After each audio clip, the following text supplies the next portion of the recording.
Hello दोस्तों, कैसे हैं आप सब। आज बहुत दिनों के बाद मैं फिर से हाज़िर हूँ आपके लिए एक फ़्रॉक लेके, जो बिल्कुल मैंने ब्रांडेड फ़्रॉक्स होते हैं जैसे बिल्कुल उस तरीके से बनाई है। और ये फ्लावर सुपर इजी 2 मिनट में बनाया है। इसका वीडियो भी मैं लिंक आपके साथ शेयर करूँगी। और ये जो कपड़ा है ये मेरे सूट से बचा हुआ कपड़ा था और ये लगभग 2.25 मीटर लंबाई थी इसकी, और लगभग 17 इंच इसकी चौड़ाई थी, या जो भी समझ लीजिए 17 बाय 2.25 मीटर का था।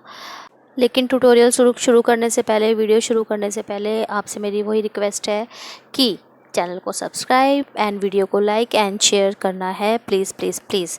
तो ये देखिए, सबसे पहले हम इस पे पेपर पे ड्राफ्ट बना लेंगे। पेपर या आपके पास जो भी अच्छा भी पेपर होगा तो ठीक है। मेरे पास न्यूज़पेपर था तो मैंने ये यूज़ किया है।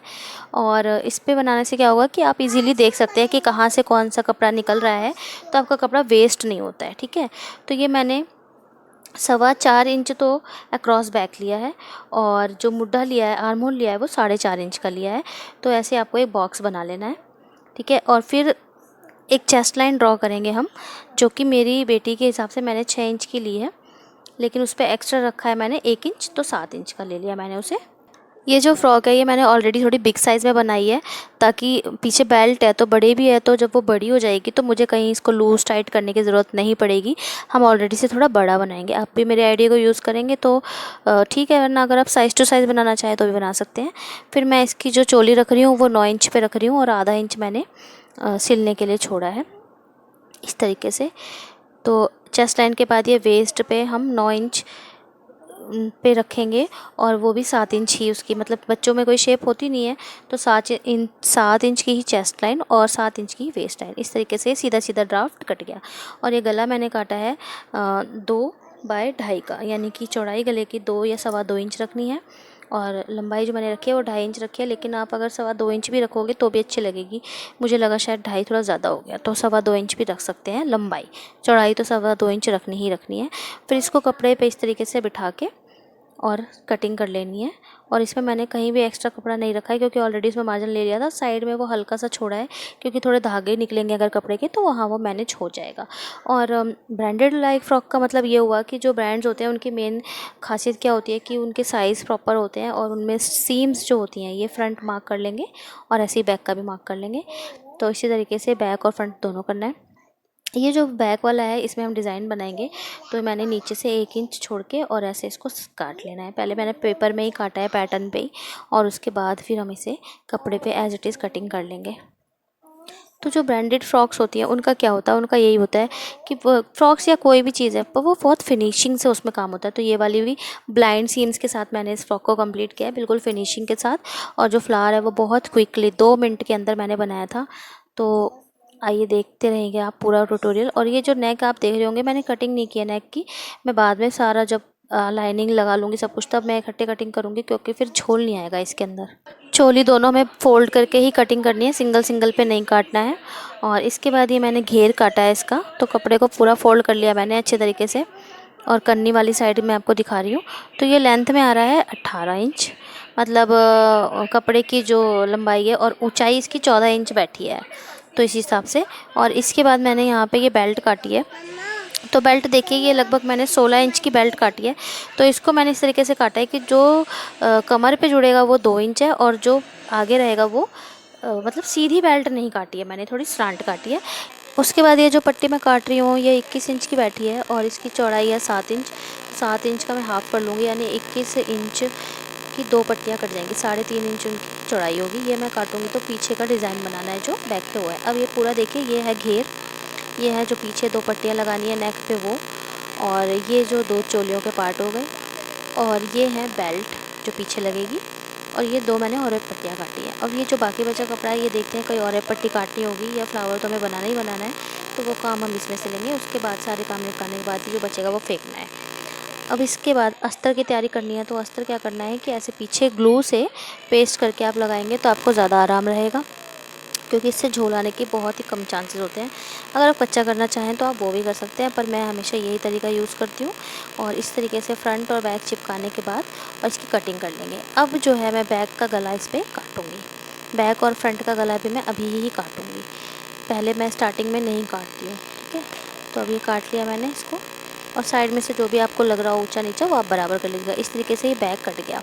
उसके बाद अब मैं गला काट रही हूँ, तो मैं ये 2 इंच का काट रही हूँ और चौड़ाई मैंने 2.5 इंच रखी है और मैंने कटिंग कर दी। पर मैं आपको बताना चाहूँगी यहाँ पे ये ध्यान रखिएगा कि आप 2.25 इंच ही रख लीजिएगा, ये 2 बाई 2.25 इंच का। अब ये बेल्ट तैयार किया मैंने, इसमें मैंने एक पैर की सिलाई लगाई है और इसको अभी बीच में करके सिलाई लगाएंगे। अभी देखिए बीच में सिलाई करने के बाद इसको सीधा कर लेंगे। बेल्ट को सीधा करने के बाद आप इससे प्रेस कर लीजिएगा और दोनों बेल्ट्स आप, क्योंकि बेल्ट मैंने पहले इसलिए रेडी की क्योंकि छोटी चीज़ है, ये हम बड़ी चीज़ों को रेडी करते रहते हैं तो ये छोटे कतरन गुम हो जाते हैं।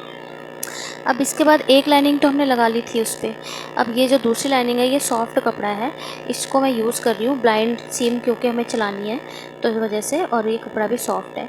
हालांकि ये मुझे ग्रीन कलर का मिला है, ये मेरे पुराने सूट का हिस्सा है, लेकिन आप एक नया कपड़ा खरीदेंगे तो आप मैचिंग का कलर ले सकते हैं। और जो सिलाई वाले हिस्से हैं वो अंदर चले जाएँ, इस तरीके से हमें काम करना है। और मैं ये बैक का हिस्सा कैसे काट रही हूँ, पहले मैं गला नाप रही हूँ कि 4 इंच आ रहा है और फिर उसके बाद गले को टक करने के बाद ही मैं इसे काटूंगी ताकि गले में झोल ना आए। और अब इस तरीके से जो ग्रीन वाला कपड़ा है ये मैंने अलग अलग रखा है क्योंकि मेरे पास अवेलेबल भी यही था और ये दिखाने में भी आप लोगों को ईजिली समझ में आएगा। इसमें मैं सिर्फ आर्म होल सिलूँगी पीछे वाले हिस्से पे और फ्रंट वाले हिस्से पे मैंने गला सिला है। यानी पीछे आपको आर्म होल सिलने हैं और फ्रंट वाले पे गला सिलना है और बस इतना ही करना है। तो ये देखिए कुछ सिर्फ फ्रंट में मैंने गला सिला है और इसमें मैंने कट्स नोचेस दे दिए हैं थोड़े थोड़े से, और ये जो बैक वाला है इस पर ये आर्म होल सिला है और इस पर भी कट दे दिए हैं। अगर आपको ये बोरिंग लगे या आपको थोड़ा टेंशनफुल लगे तो आप बिना ब्लाइंड हेम के और नॉर्मली भी सिल सकते हैं। इसमें थोड़ा सा वो है लेकिन ये बहुत सुंदर लगता है, बहुत क्लासी लगता है। एक बार जब ये सिलाई हो जाएगी तो पलटने के बाद आप इस पर एक बार प्रेस बिठा लीजिएगा इस तरीके से, तो बहुत ही फिनिशिंग से बनेगा। ये हुआ तैयार आपका, चोलियाँ दोनों तैयार हो गई। ठीक है, अब इसे किनारे रख देंगे। अब वो पट्टी लेके आते हैं दो, जो 3.5 इंच की हमने रखी थी, जो 21 इंच जिनकी लंबाई थी। अब इसको सिलाई कर लेंगे, दोनों हिस्सों को जोड़ लेंगे और जोड़ने के बाद इस पर पीको कर लेंगे, नहीं तो बारीक बारीक सिलाई भी चला सकते हैं। ये मैंने पीको कर लिया। पीको की जो साइड आपको ज़्यादा साफ़ सफाई वाली सुंदर लगे उसको आप सामने रखें और इस पर ऐसे सुई से गैदर कर लें। मैंने सुई से किया है, आप चाहें तो मशीन से भी कर सकते हैं या आपके पास अगर गैदर फुट है मेरे पास, लेकिन वो इतना अच्छा काम नहीं करता तो मैं तो यही कोशिश करती हूँ कि ये ज़्यादा मुझे ठीक लगता है, बाकी आपकी इच्छा हो। तो ये देखिए मैंने ये गैदर कर लिया। अब ये बैक वाली चोली है, इसमें मैं पीको एक बार फिर से देख रही हूँ कि कौन सी ज़्यादा अच्छी लगेगी, उसी हिसाब से रखना है और इसको इस तरीके से रख के सेट करते हुए और सिल लेना है। अब पट्टियाँ तो 2 थी तो इसे आधा आधे का हिसाब करने की आपको ज़रूरत नहीं है। जो सिलाई वाला हिस्सा है वो बीच में कर दीजिएगा और ये सिलाई लगा दी हमने और फिर इसके ऊपर आप प्रेस कर दीजिए। प्रेस आपको ज़ोर ज़ोर से नहीं चलानी है, हल्के हल्के तरीके से बस इसको ऐसे बैठा लेना है इस तरीके से। अगर ये आपको रफ़ल ज़्यादा बड़ी लगे तो आप 3.5 की बजाय 3 इंच कर लें या 3.25 इंच भी कर सकते हैं। और फिर ये जो एक्स्ट्रा कपड़ा है जैसे सिलाई करते वक्त, तो इसे आप हम नॉर्मलाइज़ कर लेंगे, बिल्कुल बराबर कर लेंगे। अब जो हमने वो 2 आरे पट्टियाँ काटी थी इसको हमें सिलना है, या तो आप नीचे की तरफ से सिल के ऊपर मोड़ सकते हैं और चाहे तो आप ऊपर की तरफ से सिल के नीचे भी मोड़ सकते हैं। मैंने लेकिन नीचे को ही मोड़ा है और इस तरीके से बैक का ये तैयार। अब बारी है बैक और फ्रंट को जोड़ने की, तो फ्रंट को ऐसे खोलेंगे और उसके ऊपर बैक को ऐसे रखेंगे और फिर इसको सिलाई मार के और फिर दूसरी सिलाई इसको ढकने के बाद ऐसे मारेंगे। तो जब आप सिलाई मारोगे तो उसमें 1/4 इंच का हिस्सा बचेगा, क्योंकि आगे वाला जो पीछे वाला हिस्सा है वो तो पहले से फोल्ड है, तो आगे वाले में आपको ये देखो इस तरीके से ये कोने में 1/4 इंच निकलेगा। इसको क्या करना है, आपको ऐसे पलट के और बैक वाला पूरा अंदर दब जाएगा और ऐसे आर्म होल आपको सिलने हैं इस तरीके से। तो आप घबराना मत इसको करते वक्त कि आपको लगे कुछ गलत हो रहा है, कुछ गलत नहीं हो रहा है इसमें, बल्कि जब आप इसे सिल लोगे तो इस तरीके से नजर आएगा। थोड़े थोड़े कट लगा लीजिएगा फिनिशिंग के लिए, बैक वाला हिस्सा पूरा अंदर छुप जाएगा और फिर आप इसे पलटेंगे तो इस तरीके से आएगा। इस पर आप एक बार और प्रेस बिठा लीजिएगा और फिर इसे बहुत सुंदर एकदम लुक आएगा। इसके बाद बारी आती है पट्टी लगाने की। तो बैक के हिस्से पे ये जो सिलाई वाला हिस्सा है ये नीचे की ओर रखेंगे और इस तरीके से मैंने आधा इंच छोड़ा है। आप चाहो तो अगर आपने 10 इंच की चोली बनाई हो तो आप 1 इंच भी छोड़ सकते हो। और इस तरीके से इन पट्टियों को ऐसे रख के पहले आप इस पर एक एक सिलाई लगा लेना। उसके बाद जो फ्रंट वाला हिस्सा है उसको इसके ऊपर पलट के फिर पूरी सिलाई लगाना। अब इसमें यह है कि जो मैंने कमर ली है वो पूरी ले ली है, लेकिन ऊपर फिटिंग के लिए मैंने 6 इंच ही लिया है। इससे क्या है कि जब बच्चा बड़ा होगा तो आप ऊपर से आर्मोल तो आधा इंच 1 इंच खोल सकते हैं, लेकिन कमर पे आपको खोलने की ज़रूरत नहीं पड़ेगी क्योंकि वहाँ ऑलरेडी हम बेल्ट लगा लेंगे। फिर आती है बारी फ्लेयर की। फ्लेयर में मैंने क्या किया है कि मैंने अस्तरों को जोड़ जोड़ के इस तरीके से लगा लिया है, पीसेस जोड़ जोड़ के उस पर सिलाई लगा ली है। इस पर मैंने इंटरलॉक वगैरह नहीं किया, उसमें आपका बहुत थ्रेड बर्बाद जाएगा। इससे अच्छा है कि आप सिलाई करने के बाद ऊपर से एक टॉप सिलाई चला लें। और मैंने ये 100 इंच का घेर का रखा है, आपके पास अगर ज़्यादा करना चाहें तो ज़्यादा भी कर सकते हैं। ये मैंने इसकी लंबाई अभी 10 इंच रखी है, 10 इंच और 100 इंच इसकी चौड़ाई है। 10 इंच में क्या क्यों रखा है मैंने, ये नीचे सिलाई लगा दी थी। और फिर 10 इंच इसमें आप इस तरीके से गैदर कर लेंगे। और हाँ, ये मैंने हाथ से ही गैदर किया, आप चाहे तो मशीन से भी कर सकते हैं। इस तरह गैदर करते हुए जब आप लाएंगे तो जहाँ पे ये सुई धागा ख़त्म, जहाँ से हमने शुरू किया था उसकी जो नॉट है और जहाँ पे ख़त्म हो रहा है उस नॉट को आप साथ में जोड़ के ऐसे मिला दें तो ये पूरा एक घेरा बन के तैयार हो जाएगा इस तरीके से। ये देखिए, इसको आप बाद में एडजस्ट कर लीजिएगा उसके साथ में। और मैंने फ्लेयर के लिए 3 यूज़ किए हैं, यानी एक प्रॉपर जो फ्रंट का फ्लेयर है जो ओरिजिनल कपड़े का है जो ऊपर दिखाई देगा, उसके अंदर ये वाला पर्पल वाले ही रंग का उसके मैचिंग के कलर का फ्लेयर है। ये देखिए मैं पट्टी क्या दिखा रही हूँ आपको, ये 4 इंच की ऊंचाई है इस पट्टी की और 36 इंच इसकी लंबाई मैंने रखी है। इसको आप दोनों किनारों को पहले सिल लीजिए और फिर एक हिस्से में इसके छोटी छोटी बारीक बारीक प्लीट डाल लीजिए जितने की आपको कमर रखनी है। यानी कि मैं 28 रख रही हूँ तो मैं 28 डालूँगी, यानी कि इसका एक हिस्सा तो हो जाएगा 28 इंच चौड़ा प्लीट्स वाला और जो नीचे का खुला हिस्सा है वो 36 इंच ही रहेगा। और फिर इसको हम जोड़ देंगे, सिलाई कर देंगे। सिलाई किस में करेंगे, ये मैंने एक दूसरा कपड़ा बनाया है, ये वाला जो अभी आपको दिखाया था, इसके साथ इसको हम जोड़ देंगे। इससे क्या होगा कि कमर पे ज़्यादा गैदर्स का बोझ नहीं आएगा, बच्चा स्लिम लगेगा और उसको ज़्यादा बल्कि भी नहीं लगेगा पहनने में। और नीचे जो होगा पूरा वॉल्यूम आ जाएगा फ्रॉक में। ये मेरी बेटी कुछ मांग रही है, मैं मिलती हूँ आपसे। हाँ, तो मैं वापस आ गई फिर से और ये देखिए मैंने इस पर गैदर कर लिया इस प्रकार से। और हाथ से थोड़े इवनली भी करेंगे, थोड़ा अनइवन भी हो जाएगा तो इतना ज़्यादा परेशान होने की ज़रूरत नहीं है। ऑब्वियस है, हम लोग इंसान हैं, मशीन नहीं है। और ये धागे मैं आपको दिखा रही हूँ सिलाई के। ये मैंने आपको बताया कि आप धागा सिलाई टुकड़े जोड़े हैं मैंने, आपके पास अस्तर होगा तो इतना सब कुछ करने की ज़रूरत ही नहीं है, नॉर्मल होगा तो। और अगर आप भी टुकड़े जोड़ रहे हो तो उसके ऊपर एक टॉप सिलाई चला लेना बस। इसके बाद ये देखिए, ये मैंने एक ग्रीन अस्तर लिया है जो कि मैंने आपको बताया 3 लेयर में मैंने इसमें फ्लेयर लगाया है। इसके ऊपर ये जो ऊपर आप पर्पल देख लें, ये वही वाला कपड़ा है जो 36 इंच का मैंने आपको बताया था लंबाई और इसकी ऊंचाई है 4 इंच। इसमें मैंने ऊपर प्लेट्स डाली है और नीचे, यानी ऊपर तो ये 28 इंच की मैंने कमर रखी है और नीचे ये 36 इंच का घेर हो गया, ठीक है। अब ये जो ग्रीन वाला कपड़ा है ये मेरी सलवार का कपड़ा था और इसमें जो हम सिलाई रखेंगे वो दोनों बीच में आनी चाहिए, यानी इस वाले पर्पल वाले के कपड़े की सिलाई अंदर और ग्रीन वाले कपड़े की सिलाई बाहर की तरफ, ताकि बच्चे के पैर पे कोई भी धागा कोई भी सिलाई उसे बॉदर ना करे, परेशान वो ना हो, ठीक है। और ये जो कपड़ा है ये जो दूसरा वाला घेर, इसको अब हम इसमें नीचे वाले घेर के साथ में इसको अटैच कर देंगे, ये देखिए। और गैदर्स को आप ध्यान रखिएगा कि इवन हो। अब सटीक तो बिल्कुल नहीं कर सकते हम लोग, लेकिन फिर भी कोशिश करनी है कि इवन हो गैदर इस तरीके से। तो आपको समझ में आ गया ना मकसद क्या है, कि ऊपर ज़्यादा मोटा ना हो और नीचे वॉल्यूम भी खूब अच्छा सा आ जाए।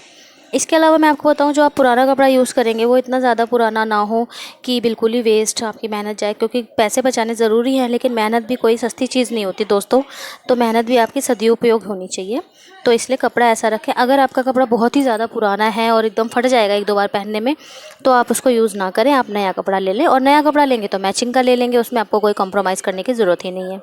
इस तरीके से मैंने इसको सिल लिया है और मैंने अलग अलग पार्ट्स में इसको सिला है। अगर आपके हाथ में बहुत ज़्यादा फिनिशिंग है तो आप एक बार में भी सिल सकते हैं, लेकिन अलग अलग से फिनिशिंग ज़्यादा अच्छी आएगी।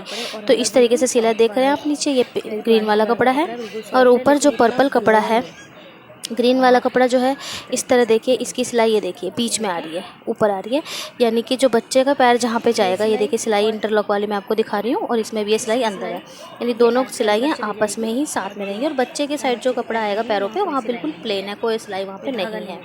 और ये जो पर्पल वाला कपड़ा है, इसमें आप देख ही पा रहे होंगे इसको इस तरीके से बनाने का क्या मकसद है।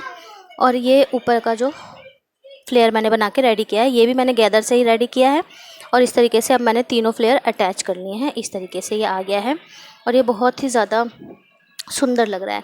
लेकिन इसी बीच में दोस्तों मैं आपसे कहना चाहती हूँ कि प्लीज़ चैनल को सब्सक्राइब कीजिएगा एंड वीडियो को लाइक एंड शेयर कीजिएगा। इस अपने कमेंट्स बताइएगा, लिखिएगा, क्योंकि आपका एक लाइक एक सब्सक्राइब मेरे लिए बहुत बहुत बहुत मायने रखता है और मुझे पूरी पूरी उम्मीद है कि आप लोगों को ये पसंद आएगा। अब ये जो जोड़ वाला हिस्सा है ये आप साइड में रखिएगा और बीच में जहाँ जिस हिस्से पे ज़्यादा सुंदर प्लीट्स आ रही हैं, गैदर आ रहे हैं, वो आप फ्रंट में रख लें। बस जोड़ फ्रंट पे नहीं आना चाहिए। इस तरीके से सिलते हुए ये देखिए, जो चोली और नीचे का सामने वाला कपड़ा है जो, वो एक साइड रहना चाहिए और सिल लेंगे, जोड़ लेंगे। इसके बाद मैंने ये फ्लावर इसके शोल्डर पे अटैच कर दिया है। आप अपने बच्चे को पहना के देख लें, जहाँ पे फ्लावर अच्छा लग रहा हो वहाँ लगा लें। इस तरीके से ये फ्रॉक रेडी हो गई है। और ये अंदर ग्रीन कपड़ा आपको दिख रहा है, पर ये पहनने पे बिल्कुल भी नहीं दिखेगा। और आपको लगे तो आप ग्रीन ना लगाएं, आप सेम कलर का लगा लें। और फ्लावर का लिंक मैं आपको डिस्क्रिप्शन में दे दूँगी। इसी से रिलेटेड मैंने 2 नेक्स भी बनाए हैं, वो भी मैं आपको डिस्क्रिप्शन में दे दूँगी, वो भी आप ज़रूर से देखिएगा। और बेटी ने जो पहन के, वो तो मैंने आपको स्टार्टिंग में ही दिखा दिया था कि कितना सुंदर लग रहा है। तो होपफुली ये वीडियो मैंने जिस मकसद से बनाया वो पूरा होगा, आपको ये पसंद आएगी और आप भी इसके लिए सिलाई करने के लिए वो उत्साहित होंगे, प्रोत्साहित होंगे। मेरा मकसद बस इतना सही था। और फिर मिलते हैं नेक्स्ट वीडियो में, तब तक ध्यान रखिएगा, बाय।